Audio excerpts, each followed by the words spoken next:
Previously, on Temps Perdu number 94. Trouver des jeux sur la toile, je le reconnais, c'est assez facile. Du coup, je reçois de temps en temps des petits messages sympathiques me conseillant d'essayer telle ou telle chose. Nous étudierons aujourd'hui deux cas bien spécifiques. Commençons par Fabien, geek de son état, qui me propose Elevator Fart. Oui, salut. Et sinon, il y a les autres, ceux qui, s'ils voulaient bien s'en donner la peine, bougeraient leur popotin et feraient l'émission à ma place, ce qui, avouons-le, me permettrait enfin de prendre le temps de jouer à d'autres trucs tranquilles, pépères dans mon salon. Mais non, ces gens-là préfèrent me balancer 3 tonnes de jeux, tous plus bons les uns que les autres, en me claquant la porte-nez et en riant à gorge déployée en hurlant dans le couloir des insanités. T'avais qu'à pas dire qu'on pouvait te donner des liens. Frozen Vodka fait partie de cela.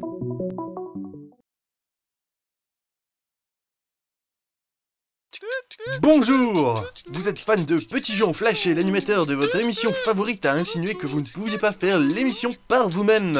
Vous décidez alors, malgré vos moyens techniques à la ramasse, de prendre les choses en main durant vos heures supplémentaires.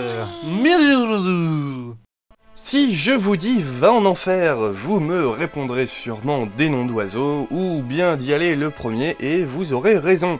Eh bien, détrompez-vous, il s'agit là de la signification du titre du jeu que je vous présente.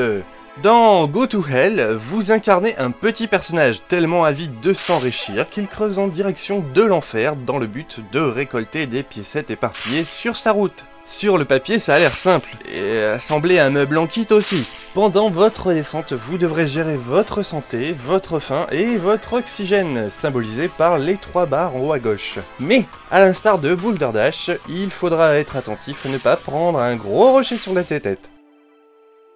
Il vous faudra aussi veiller à ne pas entraîner trop d'eau avec vous, car autant elle est utile pour éteindre les flammes et noyer les ennemis, autant elle a tendance à entamer votre oxygène, qui une fois vide entame votre santé, qui une fois vide entame vos vies. C'est bien rétro, bien stressant, mais le challenge est au rendez-vous. Après ça, quoi de mieux que de relâcher la pression en s'essayant à Armor Picross de chez Armor Studio, d'où le nom. Dans le Picross, que peut-être certains d'entre vous connaissent grâce au merveilleux Mario's Picross sorti en 95 sur Game Boy, il s'agit de marquer les cases en fonction des chiffres présents horizontalement et verticalement. C'est entre le Sudoku et le démineur. Personnellement, j'aime beaucoup, et pour plus de détails sur la manière de jouer, reportez-vous au How to Play. Et donc, dans Armor Picross, on commence doucettement avec du 5×5, puis ça se corsera avec du 10×10, pour enfin finir avec du 15×15, et là c'est vraiment autre chose. Votre ego de gamer va en prendre un coup. Il y a chez le prochain jeu quelque chose que j'adore, c'est son nom. Super Viking Shark Punch Corpse Ride Mega Extreme 9000. Nom que je ne m'aventurerai néanmoins pas à prononcer. J'ai toujours aimé les jeux qui ne se prennent pas au sérieux mais qui le font de bien sérieuses manières, un peu comme No Life qui montre des trucs top lol mais de manière professionnelle. Ainsi dans Super Viking Shark Punch Corpse Ride Mega Extreme 9000. vous êtes un viking chevauchant un cadavre lancé dans les airs à pleine allure, devant trancher en deux des requins volants à l'aide d'un violent coup de poing placé en rythme dans leur mâchoire. Et oui, en rythme, car sous ces aspects de boucherie Nantnawak, Super Viking Shark Punch Corpse Ride Mega Extreme 9000. cache dans ses entrailles un rhythm game, type guitare héros. Malheureusement, c'est parfois dur de voir sur quelle ligne arrive le requin, mais on pardonnera. Super Viking Shark Punch Corpse Ride Mega Extreme 9000. Ces imprécisions largement compensées par le délire proposé. You're not invited to my birthday party anymore. Et question boucherie, le roi c'est le zombie, et ça tombe bien car... Pour gagner plus, jouer plus. Eh, j'ai pas fini moi. Voilà, merci.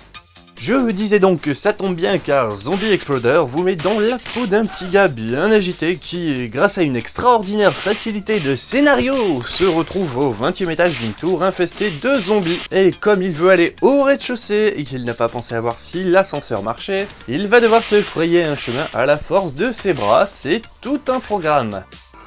Là où ce jeu devient vraiment intéressant, c'est que en plus d'être graphiquement très joli, Les attaques se gèrent à la souris, puisque le point du perso suit le mouvement que vous faites avec votre mulot. Alors bon, c'est pas toujours précis, c'est assez répétitif, et après s'être tapé les 20 étages, on est récompensé d'une fin franchement décevante.